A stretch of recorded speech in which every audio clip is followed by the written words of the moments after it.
তিরমিজি শরীফের বর্ণনা 3675 নম্বর হাদিসের বর্ণনা। হযরতে ওমর ইবনুল খাত্তাব রাদিয়াল্লাহু তাআলা আনহু থেকে হাদিসটি বর্ণিত। আল্লাহর নবী সাল্লাল্লাহু আলাইহি ওয়াসাল্লাম একবার সাহাবায়ে কেরামদেরকে বললেন, ও সাহাবীরা, অমুক যুদ্ধের জন্য তোমাদের সাহায্যের প্রয়োজন, কার সামর্থ্য কি আছে তোমরা নিয়ে আসো। সাহাবায়ে কেরাম সামর্থ্য অনুযায়ী নিয়ে আসলো। হযরতে ওসমান রাদিয়াল্লাহু তাআলা আনহু নিয়ে আসলেন, এত পরিমাণ সম্পদ নিয়ে আসলেন, তার উটের বহরগুলো এক মাথা থেকে আরেক মাথা দেখা যায় নাই। হযরতে ওমর রাদিয়াল্লাহু তাআলা চিন্তা করলেন, জিন্দেগিতে কোনোদিন আবু বকরকে আমি নেকের মাধ্যমে পরাজিত করতে পারি নাই, আজকে একটা সুযোগ হয়েছে, আজকে আমি পরাজিত করব। এইভাবে সাহাবায়ে কেরামদের ভিতরে প্রতিযোগিতা শুরু হয়ে গেল। আল্লাহর পয়গম্বর বিশ্বনবী রাসূল আরবী সাল্লাল্লাহু আলাইহি ওয়াসাল্লাম সাহাবায়ে কেরামদেরকে বললেন, কে কি এনেছো হাজির করো, সাহায্যের জন্য কে কতটুকু এনেছো আমার সামনে রাখো। আমার রাসূলুল্লাহ সাল্লাল্লাহু আলাইহি ওয়াসাল্লাম নানতাসিরা ফাওয়াকা যালিকা ইনদাহু মালান। নবীজি সাল্লাল্লাহু আলাইহি ওয়াসাল্লাম যখন বললেন সাহায্য করো, জিহাদের ময়দানের জন্য সাহায্য করো, তখন সাহাবায়ে কেরাম সাহায্য করলেন। ফাকুলতুল ইয়াওমা আসবিকু আবু বকরিন আন সাবাকতুহু ইয়াওমান। হযরত ওমর চিন্তা করছেন যে আজকে আমি আবু বকরকে পরাজিত করে ফেলব। হযরত ওমর রাদিয়াল্লাহু তাআলা আনহু জিতু বিনিসফিন, তার যত সম্পদ আছে সমস্ত সম্পদগুলোকে ভাগ করে অর্ধেক সম্পদ দিয়ে দিলেন। সুবহানাল্লাহ। এইভাবে সাহাবায়ে কেরাম দিতে লাগলেন, কিন্তু আবু বকরকে তো দেখা যায় না। নবীজি বললেন, হে আবু বকর, আবু বকর কোথায়? আবু বকরকে কেন দেখছি না? আবু বকর পিলা একটা খাম্বার আড়ালে দাঁড়ায় আছে। উসমান দান করে, ওমর দান করে, কত সাহাবীরা দান করে, কিন্তু আমার তো ধন সম্পদ নাই। আমি যে পরিমাণ এনেছি এই পরিমাণ নবীর সামনে আমি কেমনে হাজির করব? কারণ হযরত আবু বকর রাদিয়াল্লাহু তাআলা আনহুর যে থলে ছিল, ওই থলের ভিতরে হযরত আবু বকর রাদিয়াল্লাহু তাআলা কয়েকটা দিরহাম আর কিছু গম ছাড়া তার কিছুই ছিল না। হযরত আবু বকর রাদিয়াল্লাহু তাআলা আনহু কান্না করতেছেন, চোখের পানিগুলো জড়াচ্ছেন। হায়রে, আজকে যদি আমার সামর্থ্য থাকতো, নবীজি সাহায্যের আবেদন করেছেন, আমি তো সাহায্য করতে পারতাম। নবীজি বললেন, আবু বকরের সামনে আসো, কি আনছো দাও। আবু বকর তার থলে সামনে হাজির করলেন। থলেটাকে ঢালা হলো, কয়েকটা দিরহাম আর কিছু গম ছাড়া কিছুই পাওয়া গেল না। আল্লাহর নবী সাল্লাল্লাহু আলাইহি সাল্লাম এবার সাহাবায়ে কেরামদেরকে ডাক দিয়ে বললেন, হে উসমান, তুমি কতটুকু এনেছো আর কতটুকু বাসায় রেখে এসেছো? উসমান রাদিয়াল্লাহু তাআলা বললেন, আমার যত সম্পদ আছে আমি 4 ভাগে ভাগ করেছি, 1 ভাগ আমি এনেছি আর 3 ভাগ রেখে এসেছি। ওমর, তুমি কি এনেছো আর কি রেখে এসেছো? হযরত ওমর বললেন, আমি আমার সমস্ত সম্পদগুলোকে 2 ভাগ করে 1 ভাগে রেখে এসেছি, আরেক ভাগ আমি নিয়ে এসেছি। নবীজি আবার আবু বকরকে বললেন, আবু বকর, তুমি কি এনেছো আর কি রেখে এসেছো? আবু বকর ডাক দিয়া বললেন, ইয়া রাসূলুল্লাহ, ইয়া হাবিবাল্লাহ, আমার ঘরের ভিতরে আল্লাহ এবং আল্লাহ রাসূল ছাড়া আমার ঘরের ভিতরে আর কিছুই নাই। আল্লাহু আকবার। আল্লাহ এবং আল্লাহ রাসূল ছাড়া আমার ঘরের ভিতরে আর কিছুই নাই। নবীজি সাল্লাল্লাহু আলাইহি ওয়াসাল্লাম ঘোষণা করে দিলেন, আজকের এই মজলিসের ভিতরে সবচেয়ে বড় দানবীর হলো হযরত আবু বকর সিদ্দিক রাদিয়াল্লাহু তাআলা আনহু। হুজুরে বলি সুবহানাল্লাহ।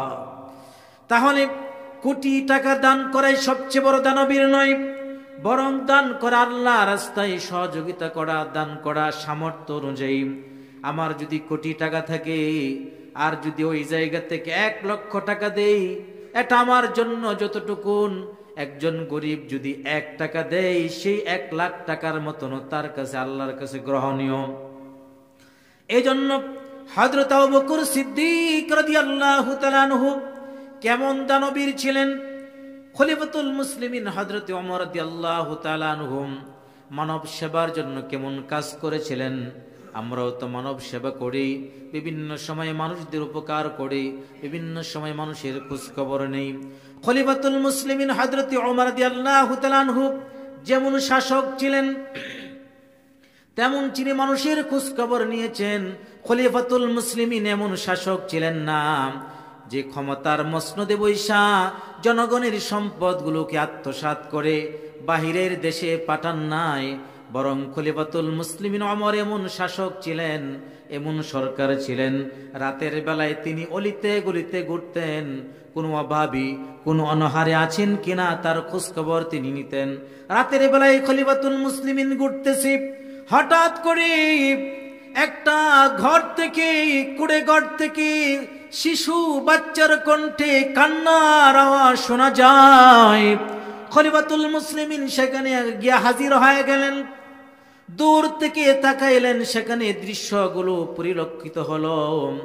লক্ষ্য করে দেখলেন একজন মহিলা সন্তানগুলো ক্ষুধার যন্ত্রণায় ছটফট করতেছে, আর মাকে ডাক দিয়া বলে, মা খাবার দাও। ও মা, পেটের ক্ষুধা সহ্য হয় না, ও মা আমাকে খাবার দাও।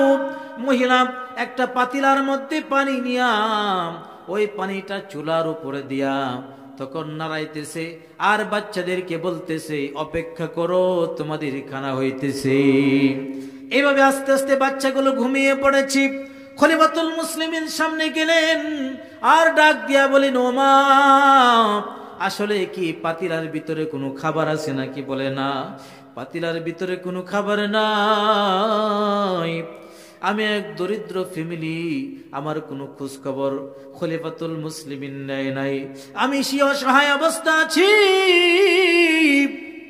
আমার খোঁজ খবর খলিফা নেই নাই।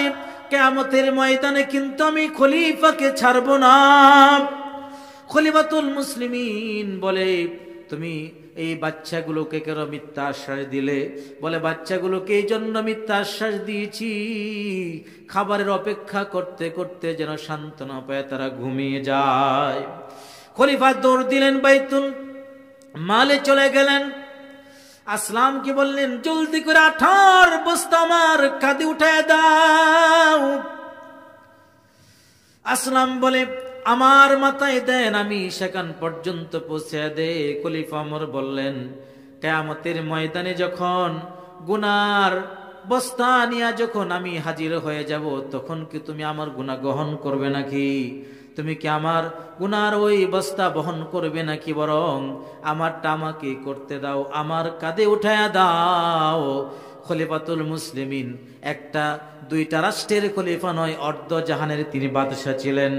তার কাঁধে 18 বস্তা নিয়া আর তৈল খাবার, কিছু খাবার নিয়া ওই মহিলার কাছে চলে গেলেন।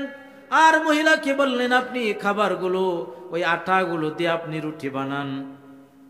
খলিফাতুল মুসলিমিন সহযোগিতা করলেন, দূর থেকে অপেক্ষা করলেন। কতক্ষণ আগে দেখেছিলাম বাচ্চাগুলো খাবারের কারণে কান্না করতেছিল। খলিফা লক্ষ্য করে দেখেন, ওই বাচ্চাগুলো খাবার পাওয়ার পর তৃপ্তি সহকারে খাবার খাইলো। এবার তারা পেট যখন ক্ষুধা দূর হয়ে গেছে, তারা কান্না তৈ না, বরং হাসি খুশিতে তারা খেলাধুলা করতেছে। সুবহানাল্লাহ। এই জিনিসটা লক্ষ্য করে খলিফা চলে গেলেন আর মহিলাকে বললেন, তুমি খলিফা ওমরের কাছে যাও, সেখানে গিয়ে তুমি আমাকে পাইবা। পরের দিন মহিলা গেল, সেখানে গিয়া দেখি খেলাফতের মসনদে, খলিফার মসনদে বাদশাহীর চেয়ারে হযরত ওমর বসা। হযরত ওমরকে দেখে মহিলা ভয় পেয়ে গেলেন। হযরত ওমর বলেন, ভয় পাওয়ার কোনো কারণ নাই। মাথার পাগড়িটা গলার সাথে পেঁচাইয়া মহিলাকে বলে, ও মা, আপনি আমাকে এই পাগড়ি দ্বারাতে আমার গলায় বেঁধে মদিনার অলিতে গলিতে টেনে হেসড়ে আমাকে শাস্তি দেন। কিন্তু কিয়ামতের ময়দানে আল্লাহর আসামির কাঠগড়ায় আমাকে দাঁড়া করায়েন না, কারণ সময় মতো আপনার খাবার পৌঁছে দিতে পারি নাই, সময় মতো আপনার খোঁজখবর নিতে পারি নাই। এর নাম তো হলো শাসক, এর নাম তো হলো বাদশাহী। আর আজকে আমরা ক্ষমতা কাঁধে আসলেই পড়ে জনগণের সম্পদগুলোকে কিভাবে পুক্ষীভূত করা যায়, জনগণের সম্পদগুলোকে কিভাবে গিলে খাওয়া যায়, কিভাবে দেশের সম্পদগুলোকে বাহিরে পাচার করা যায়, সেই প্রচেষ্টায় লিপ্ত হয়ে যায়।